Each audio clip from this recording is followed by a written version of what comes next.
Africa Content TV.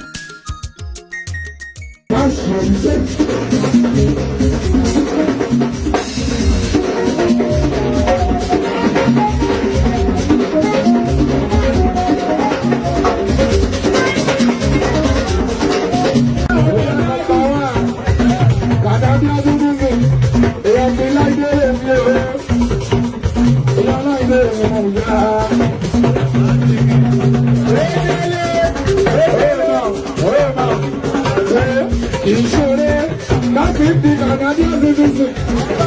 Ìṣeré láti di American citizen. Ìṣeré ìsìláàtò ayọ̀ àmọ́ṣọ́.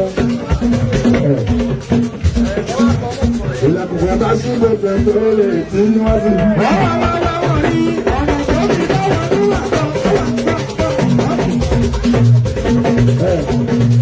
Àríkà tó pẹ̀lẹ̀ bá fún gbogbo tó lè pa.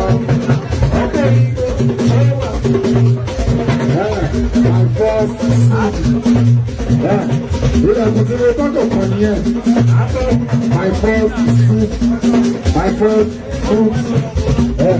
Fruit àkọ́kọ́ ní ìlú yẹn. Wọ́n lè ra àgbàgbà láàgbègbè wa.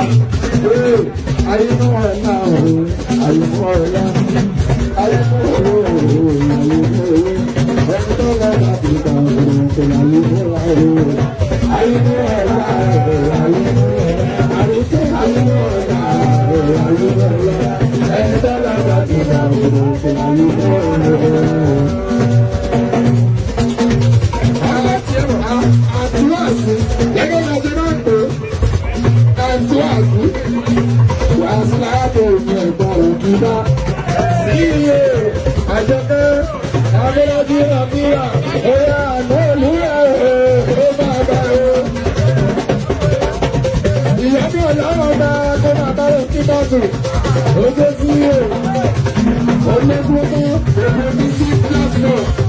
Ṣé bọ́ọ̀tù ń lọ ìṣẹ̀lẹ̀ kí bọ́ọ̀lì? Ìwọ àtọ̀kẹ́ àdéhìí o, ọba bàtú o, ọjọ́ ìsú o, àbúrò náà kàkọ́. Àbúrò bàràkà àtọ̀kẹ́ o, èmi ní gbàgbọ́, olúwa lóbi ní, olórí ẹbí ẹgbẹ́ tọ́lá ń sáré sọ́bẹ̀ o, ó ní kò sáàtì bí ọlọ́wọ́ fún lóòótọ́ o, ìrọ̀rọ̀ fún àbò. Oṣù láyé láyé ni wọ́n ń bọ̀. Lọ́ọ̀kì bá gbogbo ká.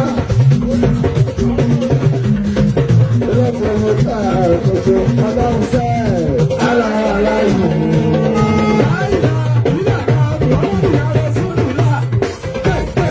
Ayé ṣe sísè ọ̀gá ni wọ́n ṣe ọlọ́run sẹ́ alára yìí.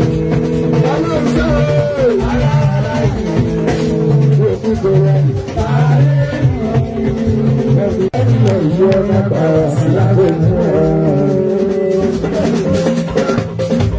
I like the baby. I like the guy. I like it. What's it? Allah, Allah.